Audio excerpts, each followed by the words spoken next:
ആരാ? കൊട്ടാരക്കരയിൽ നിന്നാണ്. എന്ത് വേണം? ഉടനെ ഇവിടെ എത്താൻ ഒരു കത്തുണ്ടായിരുന്നു. കത്ത് കിട്ടിയിട്ട് കൊട്ടാരക്കരയിൽ നിന്ന് വരിക. I C. ആ, ഗോമതി മാർക്കറ്റിൽ പോയിട്ട് വരൂ. വരൂ.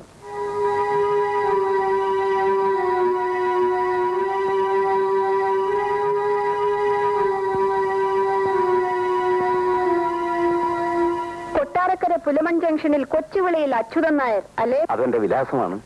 എഴുതിയത് ഞാനാണ്. ഉടനെ വരണമെന്ന് എഴുതിയിരുന്നു. എന്തിനാണാവോ?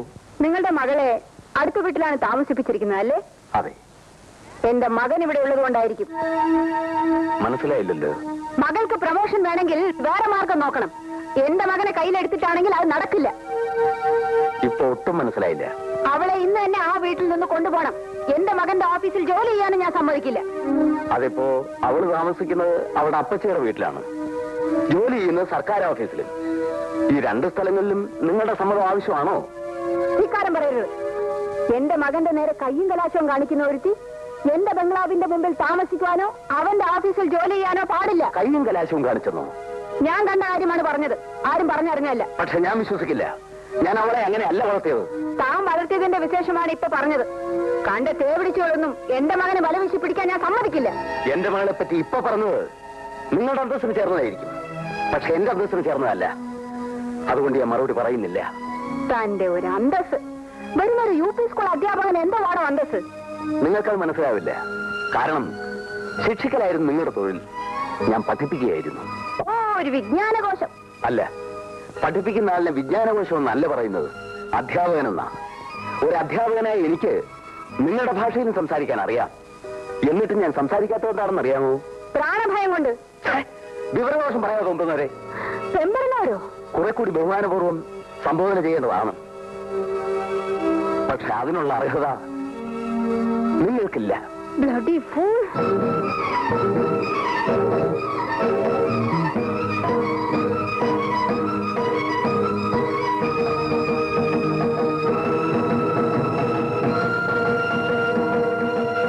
ഭയപ്പെടണ്ട. നിങ്ങൾ പറഞ്ഞ വാക്ക് ഞാൻ തിരിച്ച് പറയില്ല. വരട്ടെ.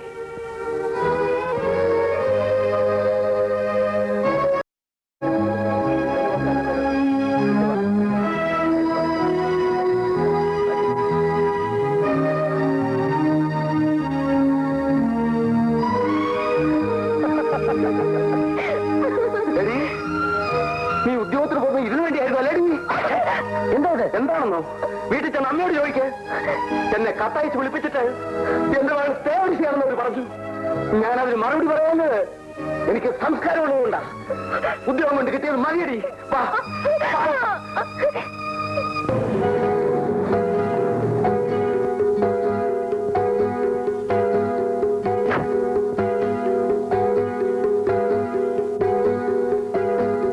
ഗീതയുടെ അച്ഛൻ ഇവിടെ വന്നിരുന്നോ? ഏത് ഗീത? അച്ഛൻ ഇവിടെ വന്നിരുന്നോ ചോദിച്ച. നീ എന്നെ ചോദ്യം ചെയ്യുന്നു? ആരാടാ ഈ അച്യുതൻ നായർ എന്ന് പറയുന്ന നരപ്പാളി? ഞാൻ സ്നേഹിക്കുന്ന പെണ്ണിന്റെ അച്ഛൻ. റിട്ടയർഡ് ജഡ്ജി വസുന്ധര മേനന്റെ മകന് സ്നേഹിക്കാൻ വെറും ഒരു പീളവാദ്യാരുടെ മകളോ? ലജ്ജയില്ലേ നിനക്കിത് പറയാൻ? ജഡ്ജും വാദ്യാരൊന്നും ഇവിടെ പ്രശ്നമല്ല. ഞാൻ സ്നേഹിക്കുകയും എന്നെ സ്നേഹിക്കുകയും ചെയ്യുന്ന പെണ്ണിന്റെ കാര്യം പറഞ്ഞ. അത്രയ്ക്ക് ധിക്കാരമോ? ഞാൻ പ്രസവിച്ച് പൊന്നുപോലെ വളർത്തിക്കൊണ്ടുവന്ന നിനക്ക് എന്റെ മുഖത്ത് നോക്കിയിട്ട് പറയാൻ എങ്ങനെ ധൈര്യം വന്നു? വിശദീകരണങ്ങളൊക്കെ നമുക്ക് പിന്നീടാവാം. അച്യുതൻ നായർ വന്നിട്ട് എന്തുണ്ടായെന്ന് പറയൂ. ഇന്നോളം ഒരുവനും എന്റെ മുഖത്ത് നീ പറഞ്ഞിട്ടില്ലാത്ത ആഭാസതകളെല്ലാം വിളിച്ചു പറഞ്ഞിട്ട് പോയി. വടി കൊടുത്ത് അടി വാങ്ങിയെന്ന് പറയൂ. ഇല്ലെങ്കിൽ കൊട്ടാരക്കര ആ മനുഷ്യൻ ഇവിടെ വന്ന് ഈ ബംഗ്ലാവിൽ കയറിയെന്ന് അമ്മയോട് പറഞ്ഞിട്ട് പോവില്ല. ഞാൻ പോയി ആ മനുഷ്യനോട് അമ്മയ്ക്ക് വേണ്ടി മാപ്പി ചോദിച്ചിട്ട് വരാം. നീ എവിടെ പോന്നു? പറഞ്ഞില്ലേ മാപ്പി ചോദിക്കാനെന്ന്? നീ എന്റെ മുഖത്ത് തുപ്പരുത്. തുപ്പുന്നിടത്ത് മുഖം വെക്കരുത്. പോയിട്ട് വരാം. ബാക്കി കാര്യങ്ങൾ വന്നിട്ട് സംസാരിക്കാം. നീ പോകരുത്. പോവും. ബാല, അമ്മ സ്വയം മറക്കരുത്. Give respect and take respect.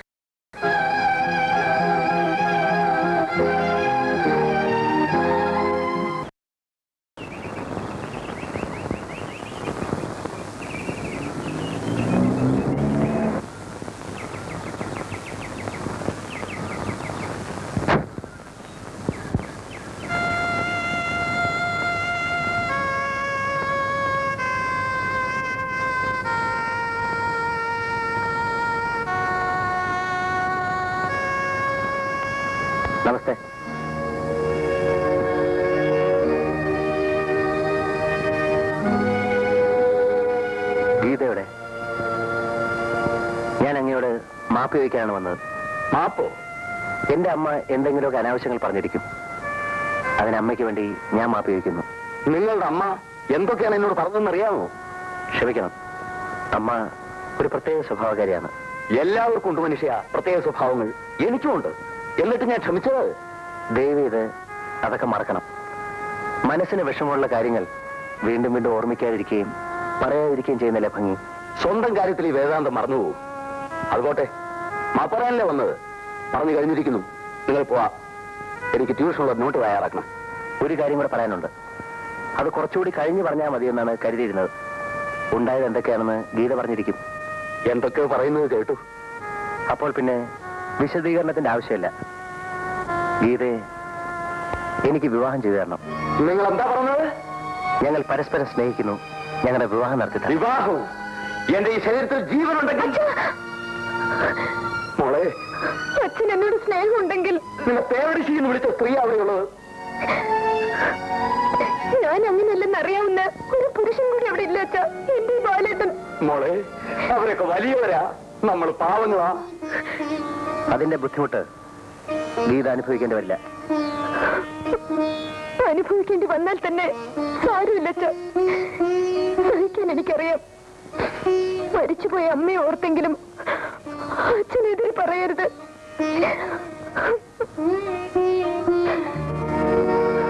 ഇനി എനിക്കൊന്നും പറയാനില്ല മോളെ, ഒന്നും പറയാനില്ല. എന്റെ വീട്ടിൽ നിന്ന് ആരെങ്കിലും വരും. എന്നിട്ട് വിവാഹത്തെ നിശ്ചയിച്ചാൽ മതി. ഞാൻ പറ്റേ സാർ. പറ്റകില്ല.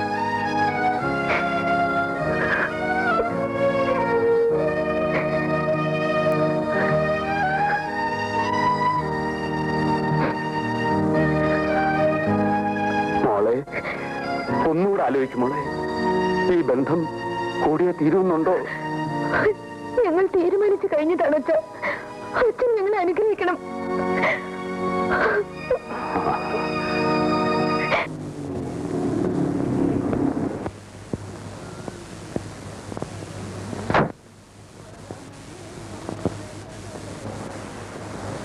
നിൽക്കവിടെ.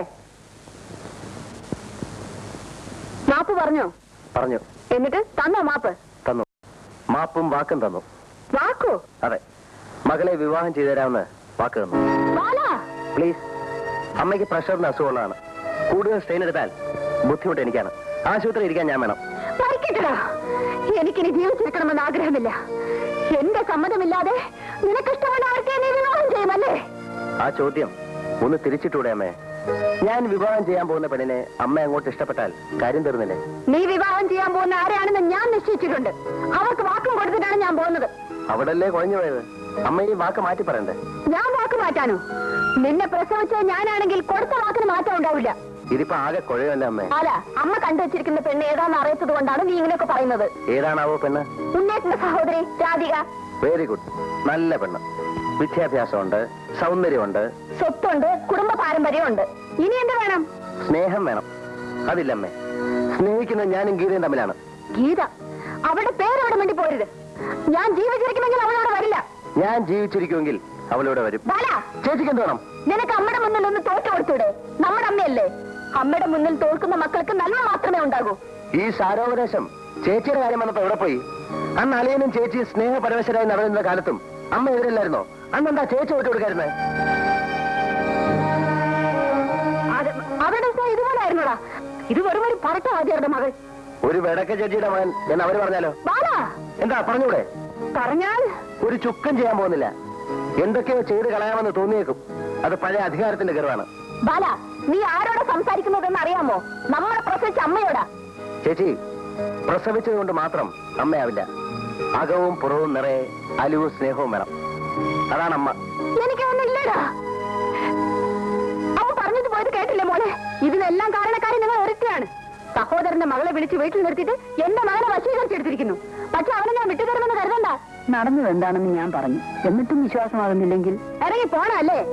അത്രയും ഞാൻ പറയുന്നില്ല. അനാവശ്യം പറയാതിരിക്കെങ്കിലും വേണം. പറഞ്ഞതാണോ അനാവശ്യം? നിങ്ങൾ ചെയ്തതോ? എങ്ങനെയെങ്കിലും ഒരു ബന്ധമുണ്ടാക്കിയെടുത്തിട്ട് ഞങ്ങളുടെ ബംഗ്ലാവിൽ വിരുന്ന് വന്നാ കൊള്ളാമെന്ന് മോഹമുണ്ടല്ലേ? എടി പെണ്ണെ, നീ പഠിപ്പിക്കുന്നത് കോളേജിലാണെങ്കിലും നിനക്ക് വിവരമില്ലെന്ന് ഇപ്പൊ മനസ്സിലായി. ഞങ്ങളുടെ വീട് ചെറുതാണെങ്കിലും ഇതിനകത്ത് കഴിയുമ്പോൾ ഉള്ള മനസ്സുകൊണ്ടല്ലോ അത് നിന്റെ ബംഗ്ലാവിൽ കാണില്ല. എന്റെ പട്ടി വരും അങ്ങോട്ട്. നോക്ക്, കാലില്ലെങ്കിലും വാലിലൊന്ന് വീഴുന്ന കേട്ടില്ലേ? എന്റെ കാലേ മുറിഞ്ഞിട്ടുള്ളൂ, നാവ് മുറിഞ്ഞിട്ടില്ല. ആ നാവോട് ഞാൻ മുറിച്ചെടുക്കും, സൂക്ഷിച്ചോ. വരുമോളെ. അവർക്ക് എന്താ തന്നെ ഭ്രാന്ത്, അല്ലാതെന്താ? ഈ കണക്കിന് ഈ സ്ത്രീ നിരപരാധികളായ എത്ര പേരെ തൂക്കി കൊന്നു